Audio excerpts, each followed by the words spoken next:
I know you got to be absolutely astounded and happy with the performance out there. Tell us about your emotions right now. What are you feeling? Oh, my emotions, I don't even really have words for them. I've been in such a basket case like all morning. My emotions were just up and down, up and down. I'd be like freaking out, and then I'd be super ready for the fight, and then I'd be freaking out and then super ready for the fight. And once I got in the bag, got warmed up, and everything just went sound in my mind, and I just knew I was going to come out and perform. That was, it's amazing. Is that something just for this particular fight you're a little more nervous or amped up, or why this fight?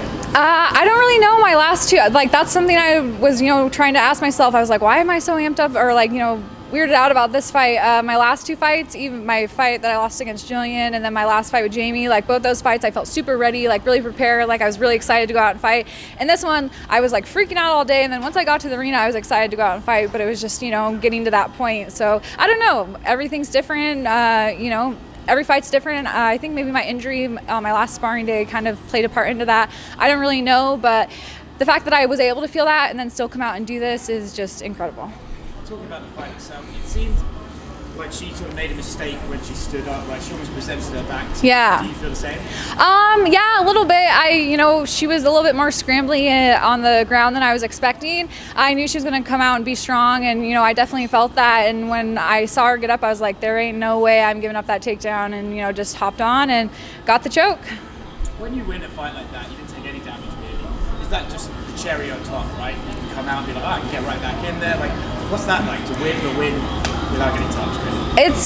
There's really no feeling to describe it. There's no words to describe it unless you felt it yourself. That's one of the insane things about fighting is there's so many emotions that we feel that you can't explain that. There's no word to ping that emotion. So unless you've done it, you can't really describe it. It's one of the most amazing feelings in the entire world. It's a feeling unto itself. Yeah, it needs its own name, its own category. I don't think I can think of one off the top of my head. It might sound really dumb, but yeah, it's amazing. Right now, if you can kind of clue us into what the game plan was, were you expecting her to kind of come charging forward at you like she did right from the get-go? Oh yeah, if you watch her last fight, with Kylan, that's kind of how she comes out. She comes out really hot, and one good thing for me, if people didn't notice before, if the fight starts hot, I usually finish it. So it's usually if the fight kind of drags on, I get a little bit more okay, and I think a little too much. So it was kind of a part of the fight that we were excited about. We were like, this is really good for us. She comes out hot, and once it starts hot, I finish it. And so we were excited and ready for that. The plan was to wrestle, and I did have a lot of good things, a lot of good counters on my stand-up part that I was willing to show if the wrestling didn't feel good out there. But I landed that right hand, and she came forward, and I just knew I was able to get that takedown.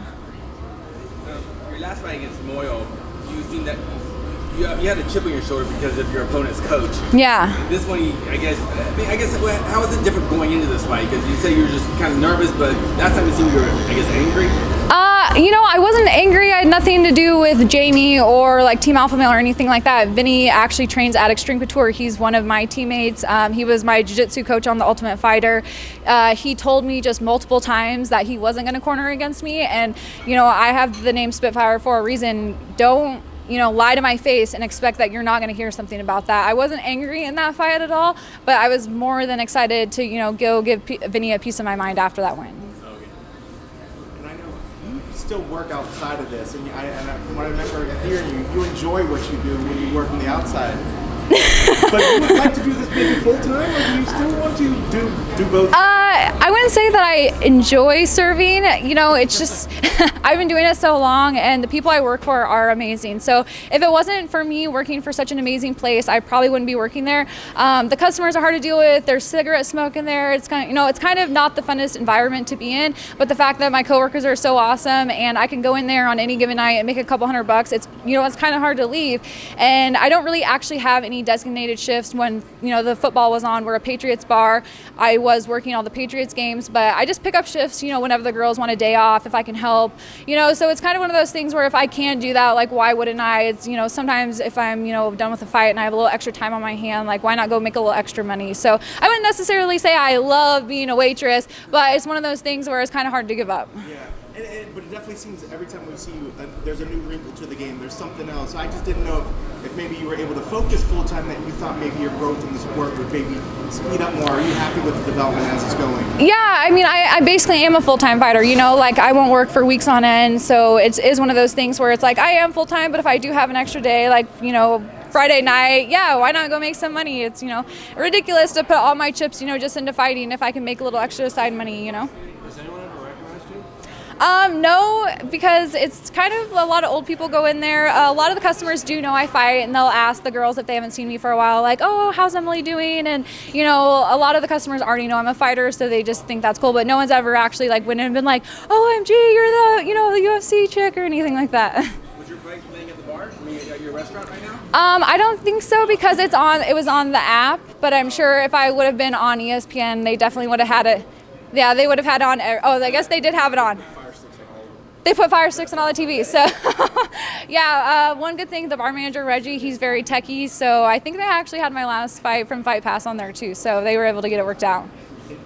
And I guess finally, just from this, your walk back from this one, I love the emotion. You could see the excitement. What was different in this walk back from the cage to back here that was maybe different from your last fight?